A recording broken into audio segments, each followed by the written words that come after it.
Good evening, friends, and welcome to this press briefing on day 3.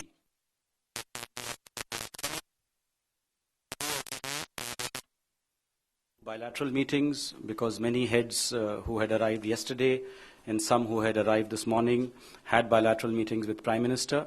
This was also a continuing day of bilaterals for External Affairs Minister. As you know, yesterday she met a large number of foreign ministers, and today also she met 12 foreign ministers. Prime Minister, on his part, met 19 heads of state or government, so that was a total of 31 bilateral meetings, which must be some kind of a record, I would imagine. To help me conduct this briefing today,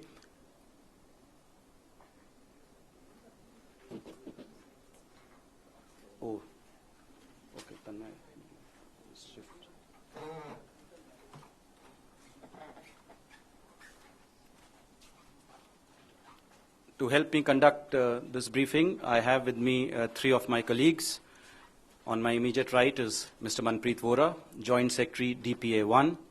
On my left is Shri Tanmay Lal, Joint Secretary ESA, that is Eastern and Southern Africa.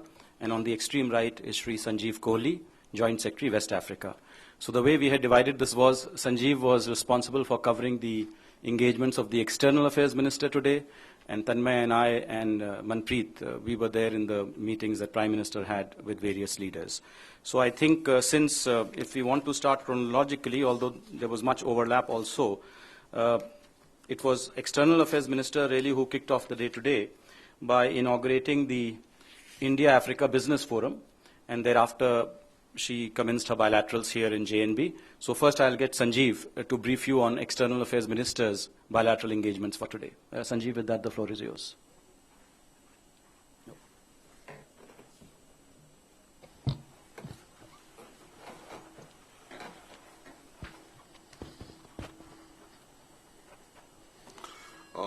The External Affairs Minister met with her counterparts today from Sierra Leone, Republic of Congo, Niger, Burkina Faso, Namibia, Togo, Liberia, Guinea, Senegal, Sudan, Sao Tome and Principe, and she also met the chairperson of the African Union Commission.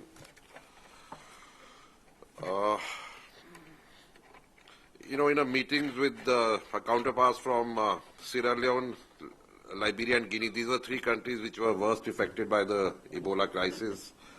So we reiterated our sympathy and solidarity with the people and the governments of these 3 countries. The foreign ministers of 3 countries thanked EM for the assistance India had given both at the bilateral level and through the UN. As you know, we gave more than $10 million plus yes. $2 million for protective gear to fight the Ebola crisis. At the bilateral level, we gave medical supplies directly to these 3 countries and then cash assistance to the UN Trust Fund. So the total was 12.65, which we had committed. At the general bilateral level with the Foreign Minister of Sierra Leone sought EM's approval to open a diplomatic mission. I think they want to open an embassy at the earliest possible. So this would, I think, would be the 43rd or 44th African mission in New Delhi. They also requested for Indian assistance in training of their teachers. They wanted lines of credit for a variety of projects in the field of energy, infrastructure, agriculture. And Sierra Leone also is the chair of C10, the AU group which coordinates on UNSA reforms. So he generally briefed EM on C10's meeting with various other groups, and he also told EM that C10 as a group would be probably meeting in December before the next AU summit in January next year.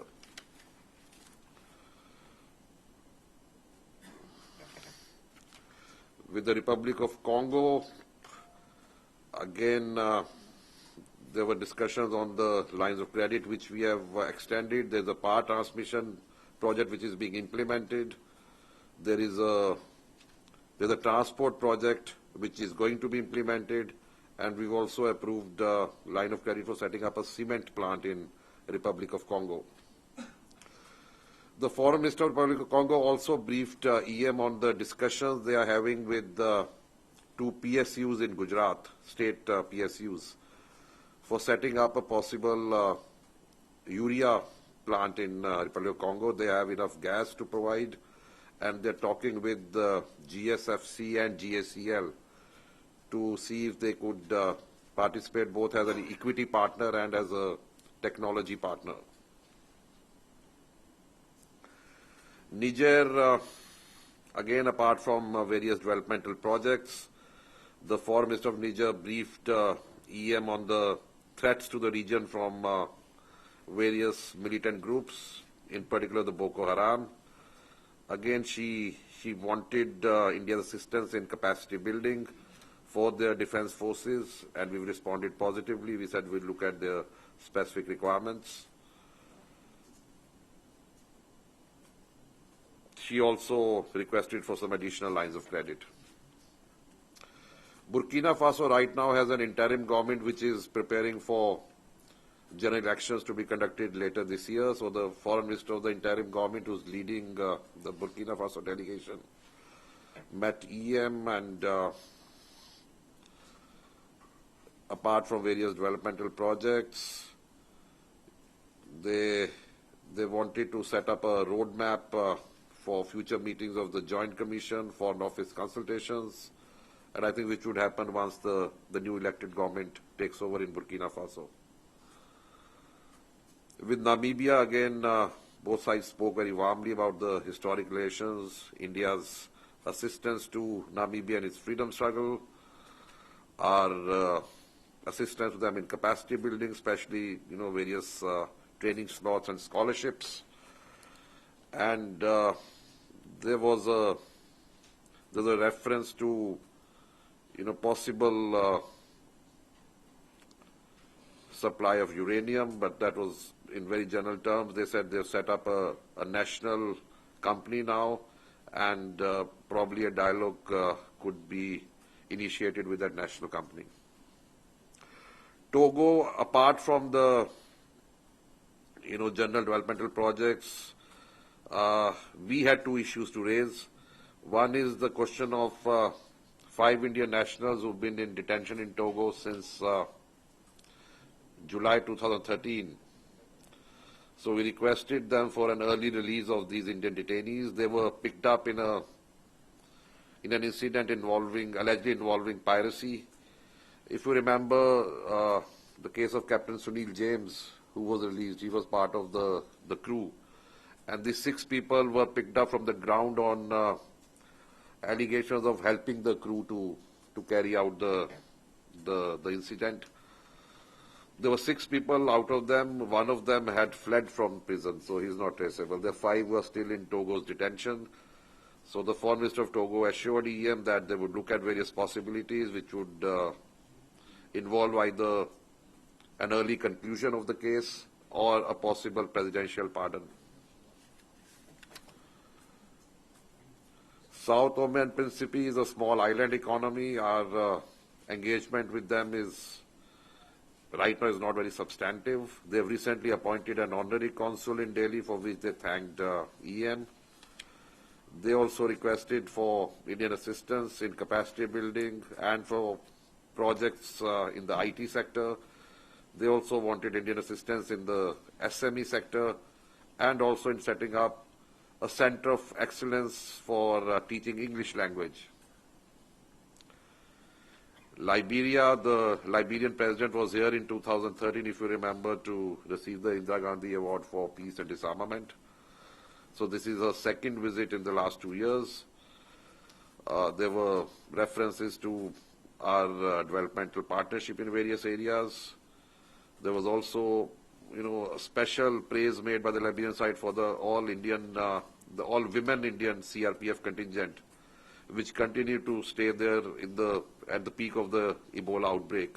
So, and they were telling EM how this all-women Indian contingent has inspired so many Liberian women to join police and defense forces in Liberia. Senegal, we have a very substantive relationship, both on the political and the commercial front. Our trade is now close to $1 billion. Senegal also has been a major beneficiary of Indian lines of credit. I think our line of credit exposure is close to $500 million. They have requested for some new projects for which we have promised that they would receive our priority consideration. They also want our assistance for a national railway network that they are planning to set up. Coming to Guinea, again, the talks were generally on the various developmental areas where we are providing them with assistance, also in the area of capacity building. With Sudan, again, it was a very warm meeting, and Indian LOCs and Indian investments in the oil sector were discussed. EM has also invited the Foreign Minister of Sudan to come again for a joint commission meeting in the first half of next year. With the chairperson of the AU Commission, she was also accompanied by 2 other commissioners of the African Union. EM thanked her for their assistance and cooperation in this the third summit that India is holding, and EM told her that we look forward to our increased engagement with the AU Commission. So that was in general about the meeting which EM held. Thank you.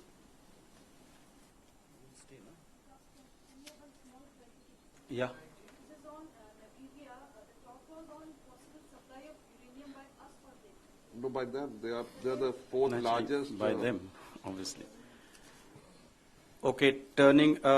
While we are on the subject of EM's engagement, I hope all of you have had a look at the speech that External Affairs Minister gave at the India-Africa Business Forum, which, as you know, was organized jointly by ASSOCHAM, FICCI, and CII. It's a very important speech, so please do have a look at it. It's uploaded on our website.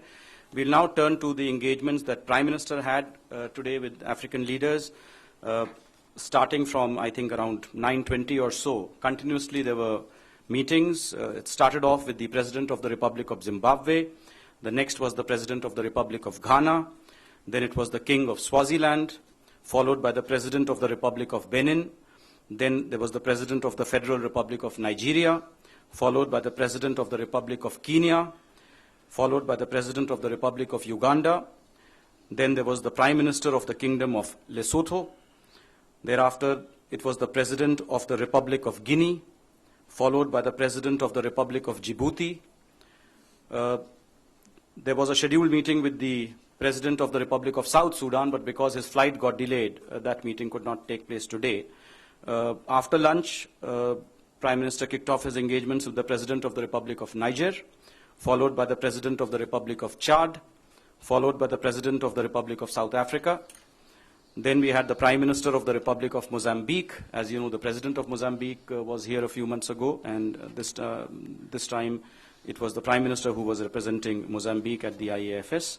This was followed by the Prime Minister of the Democratic Republic of Sao Tome and Principe, followed by the President of the Republic of Gabon.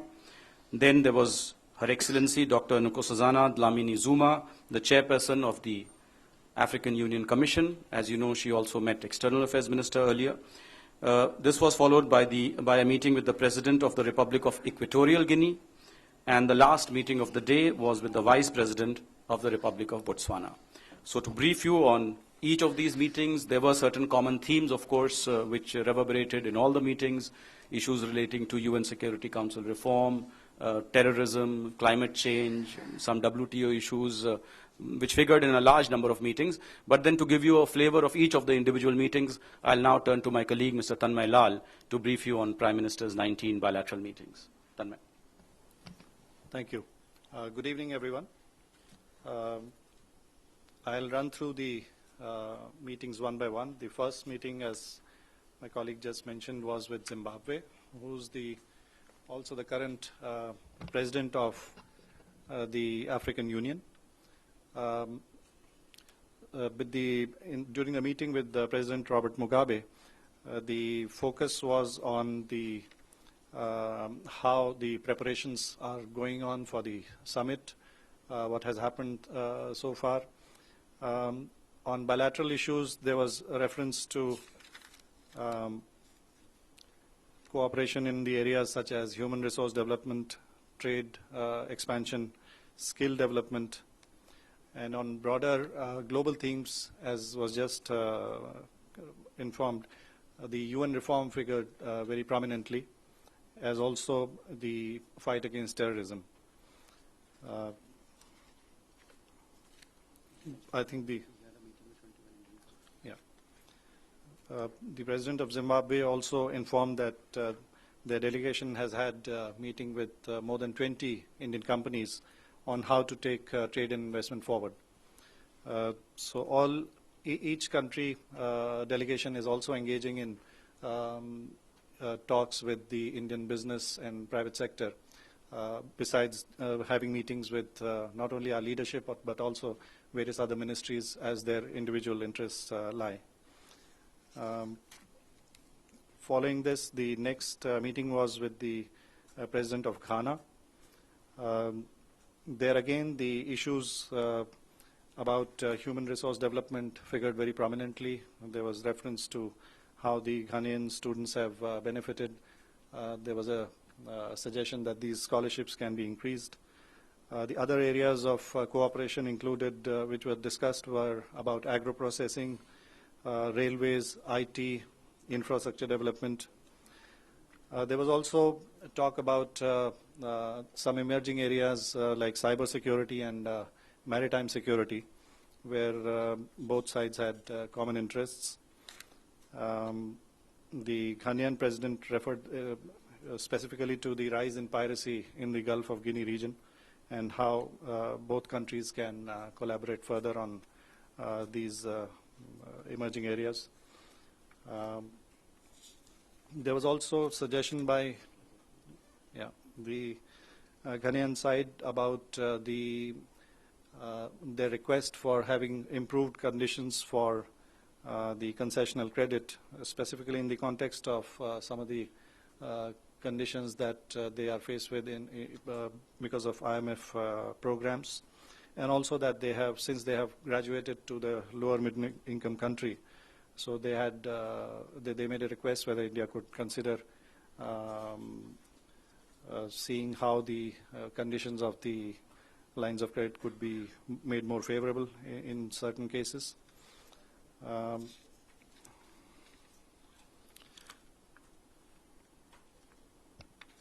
There was also talk about a fertilizer project over there, and the Ghanaian side assured that the project is very viable, and that they have recently discovered 2 huge reserves of natural gas, and as and when they are coming on stream in the next couple of years, they'll be the associated gas at a cheaper cost will be made available to that particular project, and that should be that will be quite feasible for the fertilizer project to go ahead.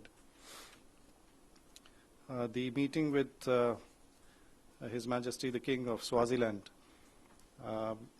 again the Swaziland King explained his vision of how he wishes to take his country forward over the next coming years, and how important the role of education and skill development would be for his population. And in that context, this was one of the areas that was discussed, education, skill development. There was a special mention about Science Park, where the Swazi side requested cooperation, and the Prime Minister said that we will be happy to share whatever expertise and other cooperation that we can extend. Agriculture and renewable energy were also 2 of the areas that were discussed in this meeting. There was special reference to sugarcane processing and how that could be one area of cooperation. There is, as some of you would be aware, a shortage of power in that in the whole southern African region currently, partly due to drought conditions in certain areas. So that was another area where there was discussion on how renewable energy cooperation will be of mutual benefit. The meeting with the President of Benin, some of the areas discussed were very similar. Again, agriculture, mechanization, electricity for industry, water supply for various purposes, employment generation, transportation sector. And again, cutting across these themes were the value of scholarships, education, skill development. There was also some discussion about proposals for setting up cyber city, where the two sides could collaborate, and that would provide skills and employment to the youth in that country. With the next meeting was with the President of Nigeria. As many of you may be aware, the President has a long-standing association with India. He had trained in India when he was a military officer. There was the President of Nigeria said that India has become now the biggest oil importer from Nigeria, replacing United States. There was a discussion on the oil sector in that meeting. There was also discussion about cooperation in the field of defense. Prime Minister raised a specific issue of 11 crew members of one of our ships who have been in jail in Nigeria for some time now. And he made a personal request that if the judicial process can be expedited and the repatriation can be considered. And the President of Nigeria assured that he would immediately look into this matter. The next meeting was with President Uhuru Kenyatta of Kenya. Both leaders agreed that we have had very, very special long-standing ties between Kenya and India, especially at the people-to-people level, and how our trade and investment has been increasing. And both sides discussed measures that we can take at government level to facilitate the economic cooperation to increase further. A very specific area that that was discussed was about healthcare, and specifically the generic drugs. The Kenyan President is very keen on more cooperation in this sector, and the two leaders discussed that this is a very important area, especially for healthcare sector. There was also discussion on how to increase cooperation in the infrastructure sector, and also terrorism and security cooperation was widely discussed in this. As you know, both India and Kenya have been victims of terrorism in recent years. So there was talk on capacity building on various issues, information exchange, etc.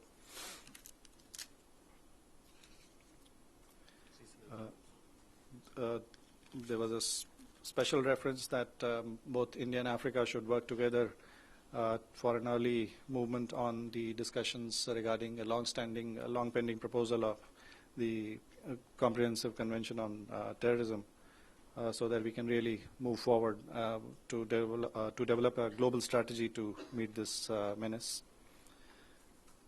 The next meeting was with President Museveni of Uganda. And there again, both leaders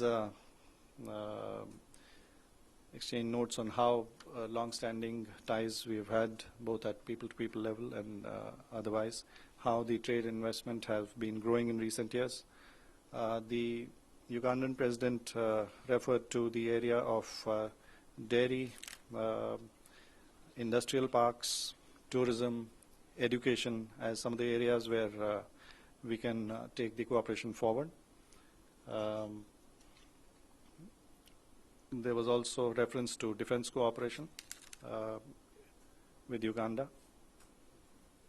The next meeting was with, Also, if I may add, Prime Minister recalled his own visit to Uganda in 2008 when he was Chief Minister of Gujarat, and the courtesies that President Museveni had shown him then, and that that bond has remained. And in fact, Prime Minister also mentioned that he had spoken to the wife of the President of Uganda about possible cooperation on the dairy side, and invited her, in fact, to visit Gujarat. thank you. The next meeting was with the Prime Minister of Lesotho.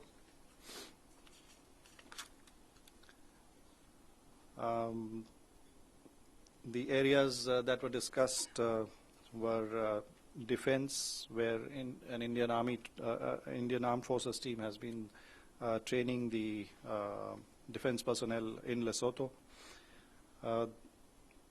There was a discussion on how to further increase the training slots, not only in defense but other areas. The scholarships for specialized sectors. There was a review of some of the ongoing projects, like an IT sector which is being constructed with Indian help. Another center for training youth and women. There was also special mention of how the Pan-African E-Network project has benefited a large number of people there through teleeducation and telemedicine, and how this can be further expanded. There was also a review of how the tourism potential can be further expanded. There was a specific mention on how India could assist in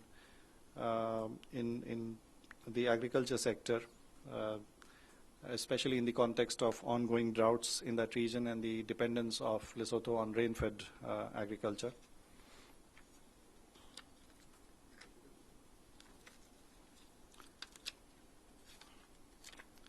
The next meeting was with President of Guinea.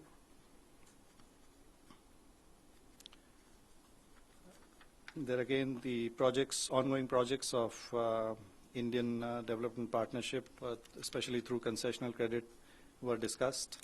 The areas that these projects cover are across various sectors: infrastructure, energy, healthcare, transportation, etc.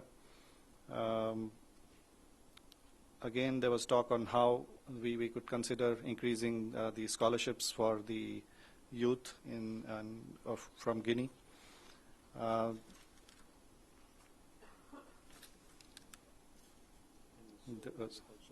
Modernization. The Lesotho side has made a proposal for, Guinea has made a proposal for agriculture mechanization, concessional credit they have requested, which the Indian side said that they would be considering that very favorably. There was also talk about the other sectors such as mining, processing, and minerals. Guinea has large reserves of iron ore and bauxite, so that was one of the areas that was considered.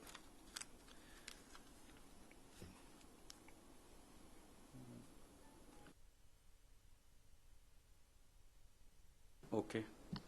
The next meeting Prime Minister had was with the President of Djibouti, Mr. Ismail Omar Guelleh. The meeting began really with Prime Minister thanking the President of Djibouti for the tremendous assistance that Djibouti had provided during the evacuation of Indians from Yemen. As you know, our mission had also shifted to Djibouti. General V.K. Singh was based in Djibouti and was coordinating the relief and rescue efforts from there. So it was really the sterling role played by the leadership of Djibouti in allowing us those facilities and opening up their port to our ships, allowing our planes to take off, that enabled us to do the smooth evacuation of Indians from Yemen. So the Prime Minister began the meeting by thanking him for that. He also recalled how his own state of Gujarat had a long-standing links with Djibouti, considering that traders from Djibouti, from Gujarat had been going to Djibouti. In fact, the President of Djibouti acknowledged this and said some traders and money changers from Gujarat are still receiving pensions from Djibouti. He recalled the long-standing links with India and said he was very happy to be here for the IAFS summit Africa, he said, as a whole feels very closer and very near to India. There was a discussion on UN Security Council reform and how Djibouti has always supported India's aspiration to be a permanent member. On bilateral relations, basically he said our finance minister has already given a note to your people, and he said just please have a look at that. I'm told that these are in the areas of social housing and SMEs. These are the two areas in which some assistance have been requested by Djibouti. Prime Minister said that in view of our long-standing and friendly relations, we will definitely respond positively. And also he said that we are ready to cooperate on issues pertaining to cyber security, defense and maritime security. And the President of Djibouti mentioned that Indian ships often visit Djibouti and take part in anti-piracy operations. So it was a very warm meeting where, as I said, the two leaders were on the same page on most international issues. The next meeting was with the President of Niger. Again, besides the issues relating to UN reform, climate change, and other global issues, there was discussion on, especially on security and counterterrorism. Niger explained the difficult neighborhood that they have and how there is a need for them to cooperate on these areas specifically. There was also discussion on possible cooperation in power sector, water, food security. There was a mention that there was a proposal that we could set up a joint economic commission that could review the possible areas of cooperation and how to go forward in these sectors. There was also the discussions were on sugar sector and animal husbandry. The Niger president spoke about how they are a uranium producer and they are ready to collaborate with India for sale of uranium to India. So that was one of the important sectors mentioned. There was also discussion on how to invite greater FDI in oil sector from India in Niger, and how the numbers of Niger students and scholarships could be increased.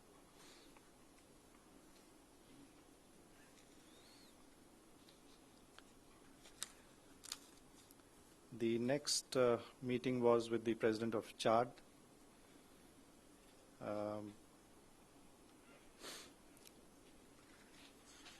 Here again, some of the areas of cooperation are very similar. These include agriculture, irrigation, agriculture mechanization, food processing sectors, energy and power sector, and also how we could collaborate in security and counterterrorism.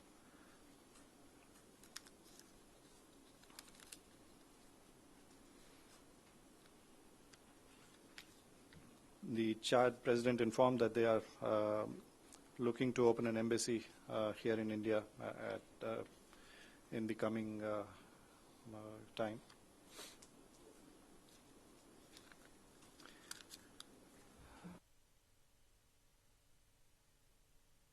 South Africa, again a very warm meeting with President Jacob Zuma of South Africa. As you know, they had met at the United Nations on the margins of the GA session also, so they were meeting again after a very brief interval.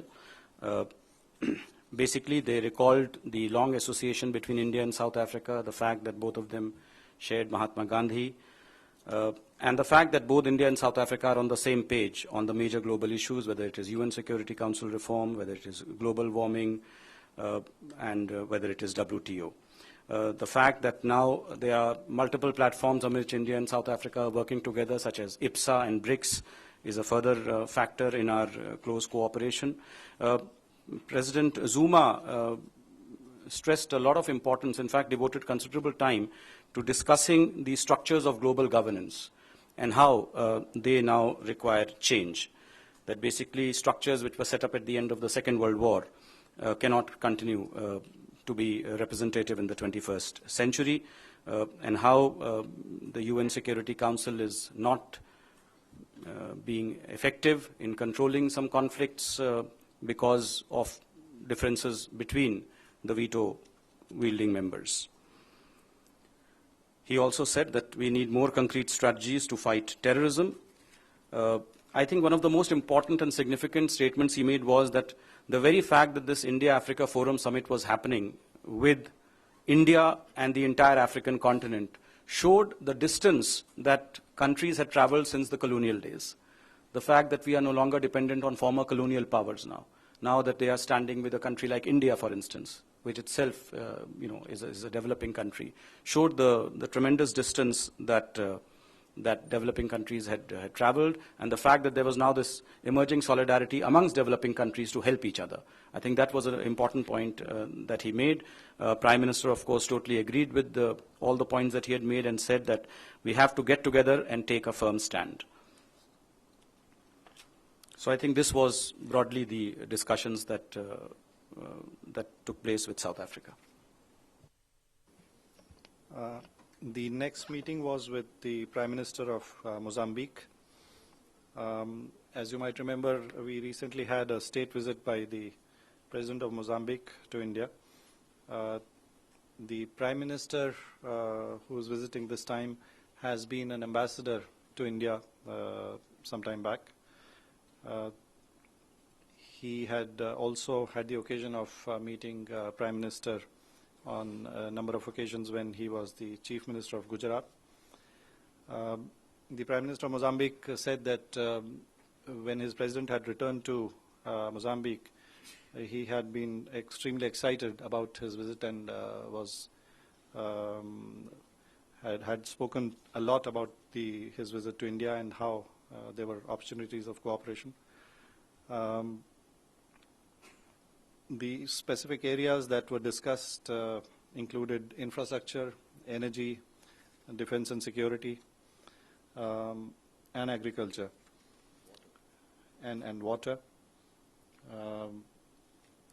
There was reference to the current interlinked power shortage and water shortage in that region, and how we can perhaps look at renewable energy and other projects to resolve this situation.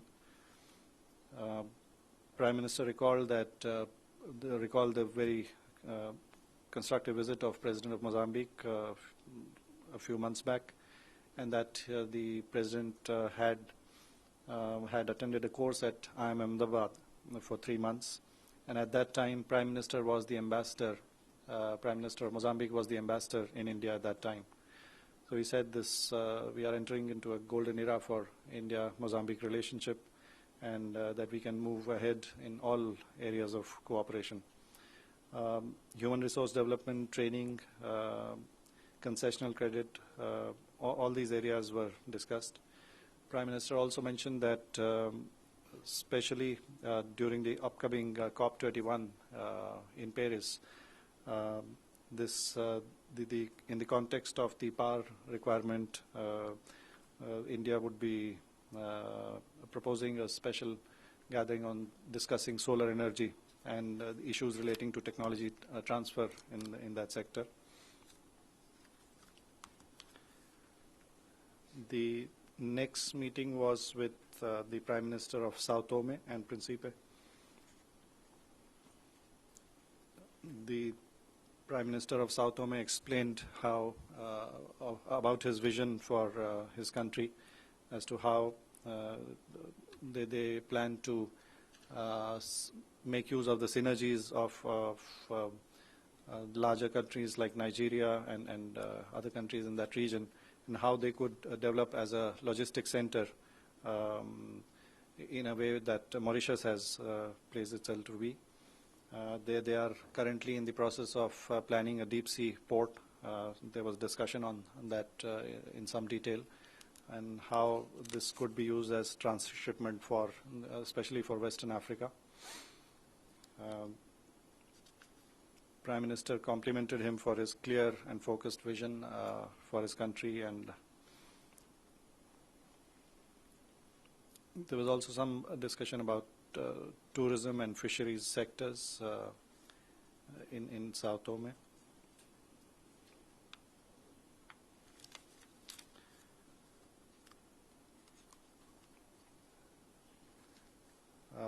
Prime Minister offered all assistance in the context of capacity building, which would help Sao Tome to achieve its objectives. The next meeting was with the President of Gabon. Some of the broader areas discussed included terrorism, climate change, transnational crime, and how India and Africa should work together on these issues. There was discussion on how Gabon is trying to diversify its economy to move away from its dependence on oil and mining sectors, and how the non-oil sector has been increasing in their GDP.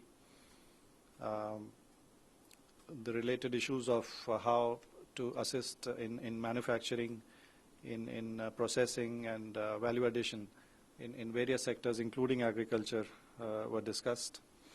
There was discussion on how Indian investment could be attracted for various sectors in Gabon. Other areas mentioned were education, training, telecommunications, where there could be cooperation. And also there was detailed discussion on UN reforms and how it is unfair to have 1/3 of the population excluded from these structures of peace and security. There was, I'm coming there. Prime Minister mentioned that Gabon was the first country to implement the Pan-African e-network and how it has helped in tele-education and telemedicine. And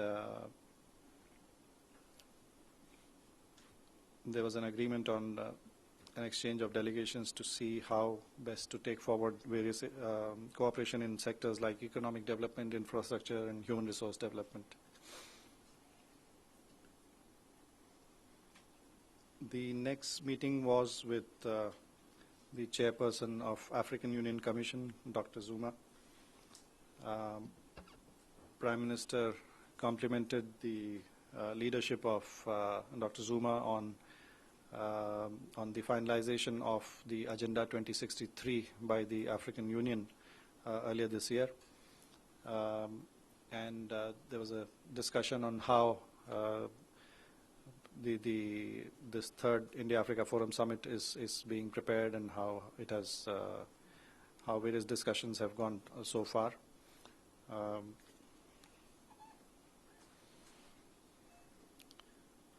There was a discussion on how India and Africa have been very, very close since a very long time, and how the partnership is moving forward and diversifying in several sectors, several different areas. How we share democratic values, and how the partnership is increasingly on identified need-based specialized sectors. I think both leaders mentioned that both India and Africa share Mahatma Gandhi and his legacy.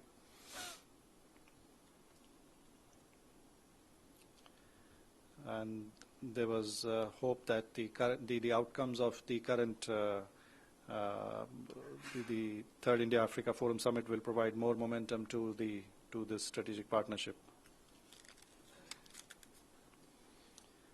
The next meeting was with the President of Equatorial Guinea.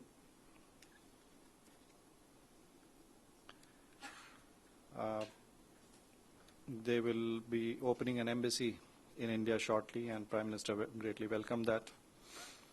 There were discussions on, again, global issues about UN and how the current UN structures are undemocratic. There was a discussion on terrorism.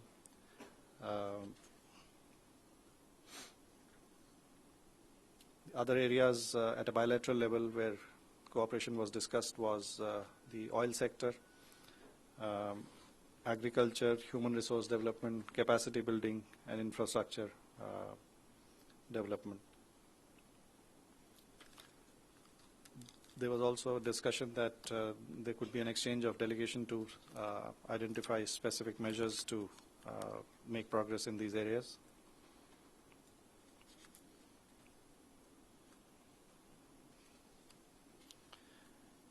The last meeting was with the Vice President of Botswana.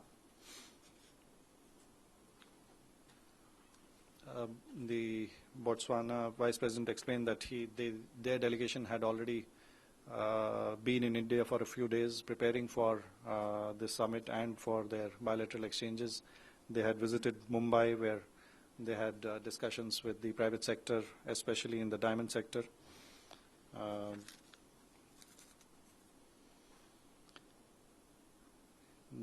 The UN reforms were discussed as to how it is the legitimate right of both India and Africa to be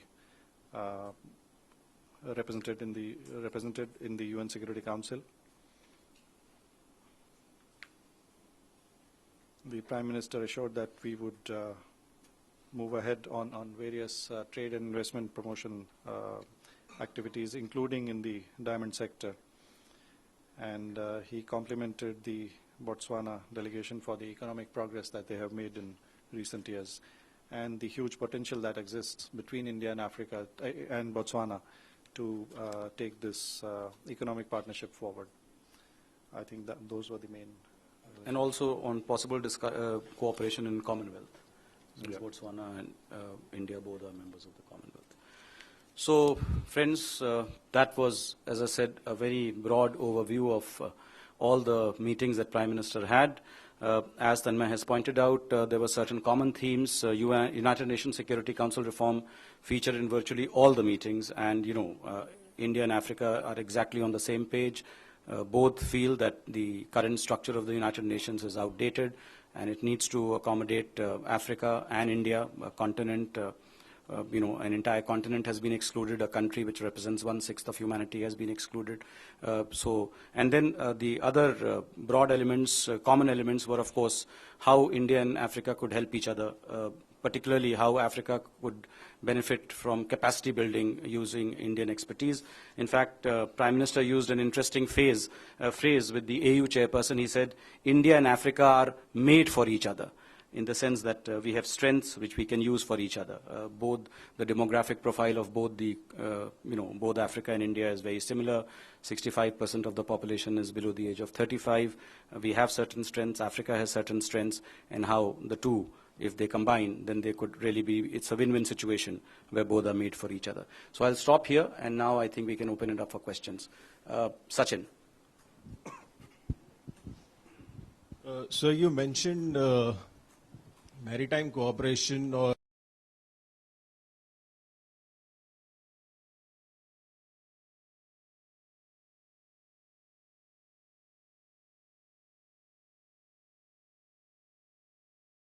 there, which will be China's first naval base in the Indian Ocean region.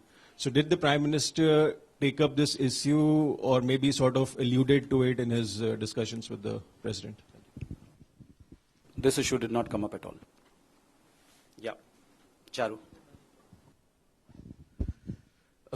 In many of the meetings, it appears education was a factor which came up, especially their request for an enhancement in the number of scholarships that we offer to these countries. What was the Prime Minister's response to that, and are we looking at enhancing these scholarships? Yeah, Prime Minister's response was very, very positive. He said human resource development is one area where India and Africa have really worked very closely together. Many African leaders have been trained in India. Many African students continue to study in India, and in fact they go back with valuable skills and experience. And this is an area where Prime Minister is personally very passionate about, that we must do all that we can to enhance African human resource development. And I expect this will figure in the outcome document as well. Manish. Sir जैसा कि आपने बताया कि आज 19 bilateral meeting हुए हैं जो अपने आप में एक रिकॉर्ड है, क्या इससे पहले मतलब किसी एक ओकेजन पर कभी इतने बायलैटरल मीटिंग कितने हुए हैं, और चाहे इंडिया में या फिर यूएन के साइडलाइन में, अगर आप बता सकें। हम लोग कई अंतर्राष्ट्रीय सम्मेलनों में जाते रहते हैं, प्रधानमंत्री कई अंतर्राष्ट्रीय सम्मेलनों में शिरकत करते हैं। उनमें भी जैसे अभी यूनाइटेड नेशंस में जब हम लोग गए थे तो मेरे ख्याल से 7, 8, 9 हो जाएं वही बहुत बड़ी बात है। 19 होना और वो भी स्ट्रक्चर्ड। कई बार क्या होता है इन अंतर्राष्ट्रीय शिखर सम्मेलनों में पुल असाइड्स मीटिंग हो जाती हैं, 2 लीडर्स एक कोने में हैं, अच्छा यही जरा बात कर लेते हैं। ये स्ट्रक्चर्ड मीटिंग्स थी। मेरे ख्याल से 19 निश्चय ही एक नया कीर्तिमान, एक नया रिकॉर्ड है मेरे ख्याल से। Shridhar.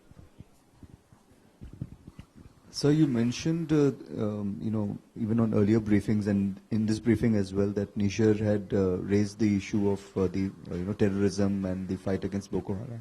But Nigeria, surprisingly, there has been no specific reference to Boko Haram in the discussions between Nigeria and India, so it appears. Why is their response a bit muted on this issue? Sanjeev, you want to comment on Nigeria?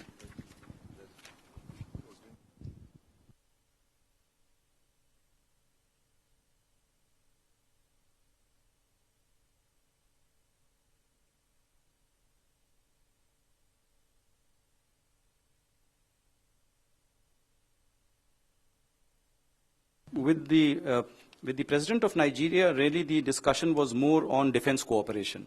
The fact that India set up their defense academy in 1963, and a large number of Nigerians have come out of that. And Prime Minister said, in fact, that we are ready to assist in your defense-related needs.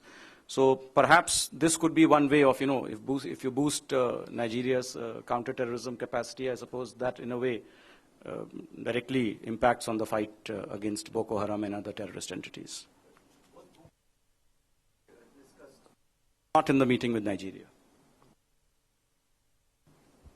The President of South Sudan has finally arrived. Would he be meeting Prime Minister Arriving around 9:30 or so. And would he be meeting Prime Minister later? Certainly, he would be having a bilateral meeting with Prime Minister tomorrow. Okay. Yeah. Ashwini. So Ashwini from Hindu Business Line. The oil sector seems to have come up in a number of discussions, including Nigeria. In fact, our Minister of Oil and Natural Gas, Mr. Dharmendra Pradhan, was also present for 4 or 5 of those meetings.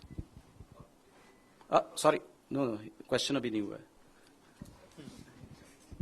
No, sir, I just wanted to check, can you throw some light on what exactly was discussed in the various meetings? Are there any specific projects that they're looking at? Like you mentioned in the case, I think, Niger, that they talked about FDI being allowed. Are they looking at coming up with any special? Well, you see, there are oil investments already by, OIL or ONGC Videsh in several countries, and then we are looking at, projects coming up. The idea is to participate in upstream projects. So there, with Nigeria, for instance, currently we are doing spot buying. So if that long-term arrangement could be worked out. So those were the kinds of discussions that really happened. I mean, you cannot have very extensive discussions only on one particular sector in a short meeting, because when Prime Minister did 19 meetings, it was really 15 minutes each. So you can't really have. But the idea is their delegation has people, our ministers are available, so the 2 delegations can also meet. As I had mentioned earlier in the External Affairs Ministers meeting, that one of the delegations already had meetings with the on the oil side.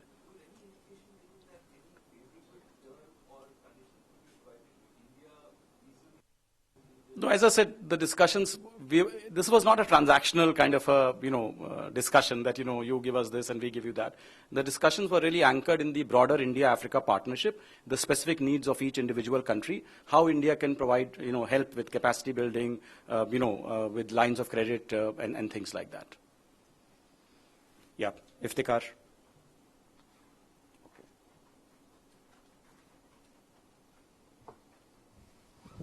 Are there any meetings lined up for this visiting dignitaries with the leaders of opposition, particularly the South Africa and Zimbabwe, with the UPA chairperson? I am not aware of that. Yeah.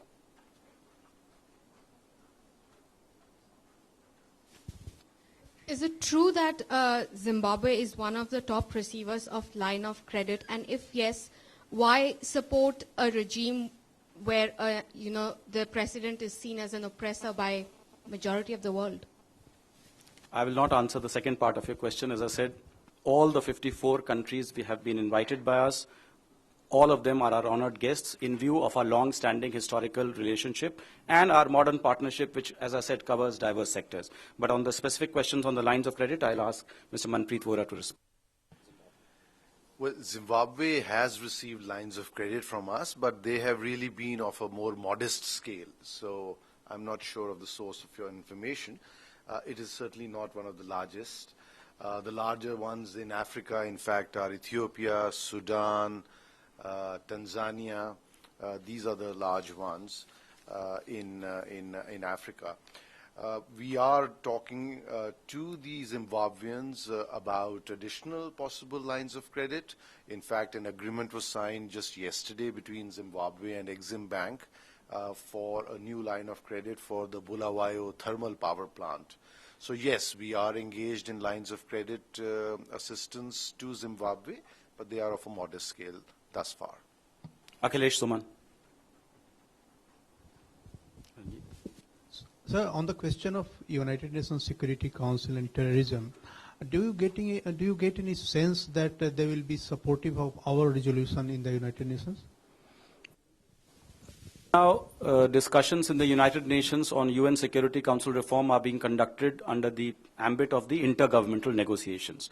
As you know, in a very path-breaking development, last month we finally got text. On the 14th of September, General Assembly resolution was passed recommending a particular text which can form the basis for the future negotiations. So currently, the idea is for Africa and for India to work together in the IGN process to ensure that that text, is cleaned up, eventually gets into the form of a resolution or whatever, and takes the process of UN Security Council reform much closer to fruition, particularly in this, the 70th anniversary year of the United Nations. On terrorism, CCIT Prime Minister, as I mentioned to you in his discussions with African leaders, alluded to the fact that the fight against international terrorism can only succeed if there is global concerted action and we basically take away any legal lacuna. So the Comprehensive Convention on International Terrorism is really to prevent any loophole from remaining, because currently you have a large number, I think about 13 sectoral conventions dealing with individual aspects of terrorism, such as hijacking, piracy, etc. But you do not have an overarching umbrella convention which can plug each and every act of terrorism. So that is what Prime Minister stressed, and he said that if we continue to get sidetracked by the issue of definition of terrorism, then we all know what is a terrorist act. And if we continue to just keep discussing definitional issues, then we will not really be able to, conduct the fight against terrorism in the manner that we should. Yeah. Seema. It's been mentioned that defense cooperation came up with several countries. Does it go beyond training? Anything more than that? My sense is it is largely restricted to training. At the moment, we have Indian Army training teams in a couple of countries, and we have assisted. We provide a large number of defense training slots in our premier military academies, etc. So I think as of now, it's there. But to the extent that specific demands come to us and specific requests come to us, we will always be happy to look at those.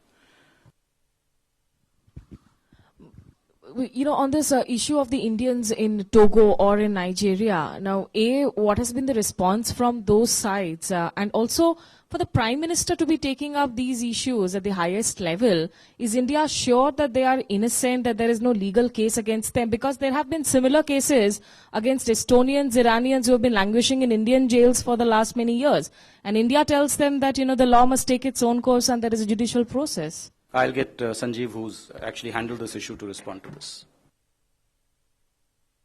In the context of expediting the judicial process, I mean, it was not that we were claiming, we were trying to sidetrack the judicial process and say they are innocent.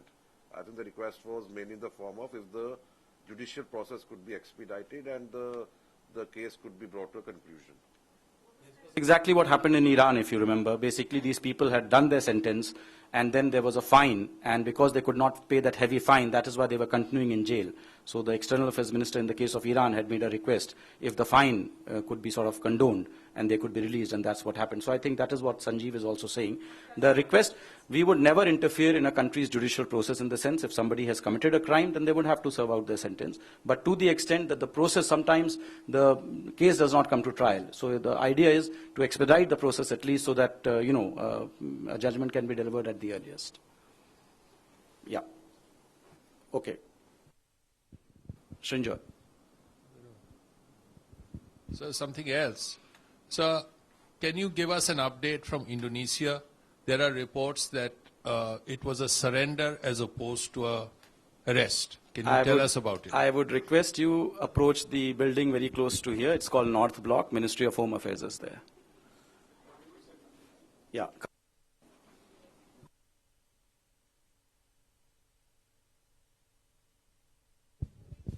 One country, that's Libya, I understand has not sent any representative and perhaps will be represented by the embassy itself. Is the Prime Minister or the Foreign Minister External Affairs Minister expected to meet the ambassador of Libya? No, the Prime Minister is meeting his counterparts, meaning people at the level of Prime Minister, Vice President, President, and External Affairs meeting her counterparts, meaning foreign ministers of those countries. This is just an additional question. Are you aware that the entire Congress leadership has regretted from attending the banquet? I am not aware of this. I'll have to ask Mr. Akbaruddin. Tripti. Okay, no, I think he is right. Taking back to the discussion with South African leadership, you mentioned in the emerging solidarity, the PM has said we have to come together and take a firm stand. Is it contextual or is it a general firm stand regarding what he meant was in the context of these issues. I mean, that you take a firm stand when it comes to UN Security Council reform, when it comes to climate change, when it comes to terrorism, when it comes to WTO and the interests of developing countries. I think that is what he was implying.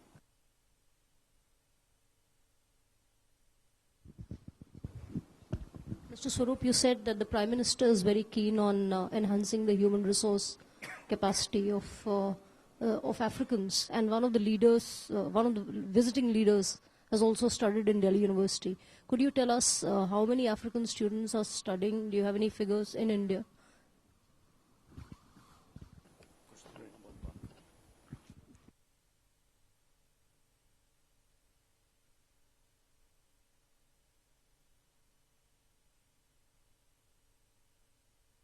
Come through the scholarship channels. Lots of them are, majority of them are self-financing.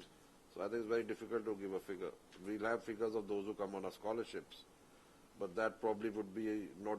25,000 scholarships in the last few years alone. But there's a growing number of people who are coming on self-financing basis.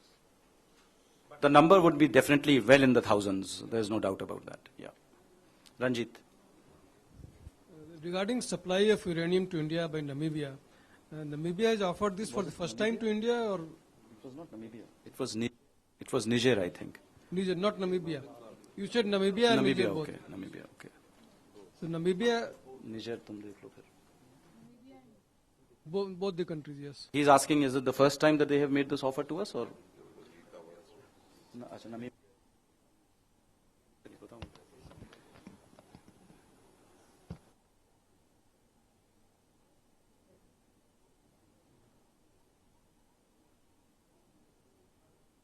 We'll have to get back to you on that. Okay. ज़्यादा ही सवाल हो रहे हैं आज. Something else. Musharraf ने कहा है कि ओसामा बिन लादेन हमारा हीरो है और कश्मीर में उन्होंने आतंकवादी ट्रेन करके भेजे हैं. ये इंडिया अफ्रीका फोरम समिट हो रही है भारत और अफ्रीका के बीच में. इसमें आप पाकिस्तान कहां से ले आए हैं?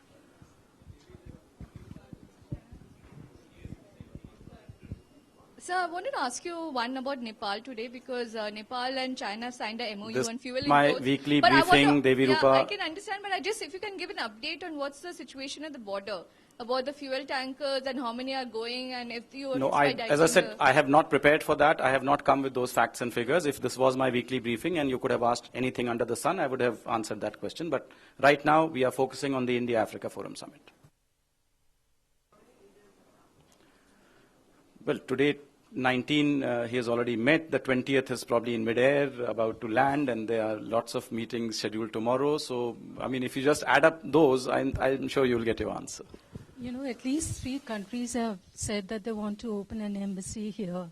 Now, in the context that we are expanding our canvas of cooperation with Africa, do we have enough missions there, or are we planning, or have they asked India to set up some more missions? No, obviously, every country which is currently in concurrent accreditation mode would want a resident Indian mission there, because then, you know, your cooperation initiatives, there is a human face, and you can straight away meet the ambassador and convey your request rather than requesting the ambassador to fly in from some other country. So, to the extent that Equatorial Guinea is opening here, they would want India also to open a mission there, and this is certainly something which is on the agenda of the Indian Foreign Service. As the service is expanding, as you know, we are taking more people now, and by and by, as India's diplomatic engagements increase, you will see an increase in the number of Indian embassies, including in Africa.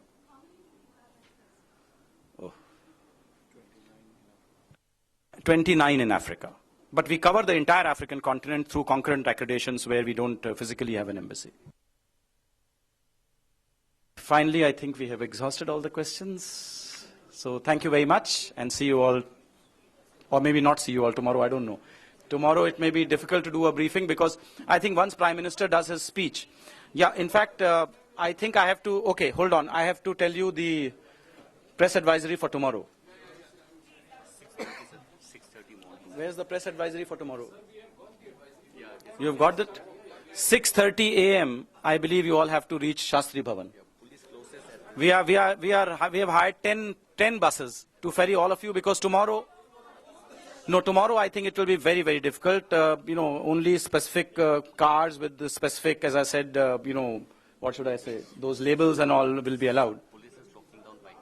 And police is going to lock down by 8 o'clock. That's what my director tells me. So look, those of you who want to be in the media center tomorrow, you better take our facilities. Otherwise, you are fend for yourself, and don't blame us. 6:30 a.m. at Shastri Bhavan, the buses will depart.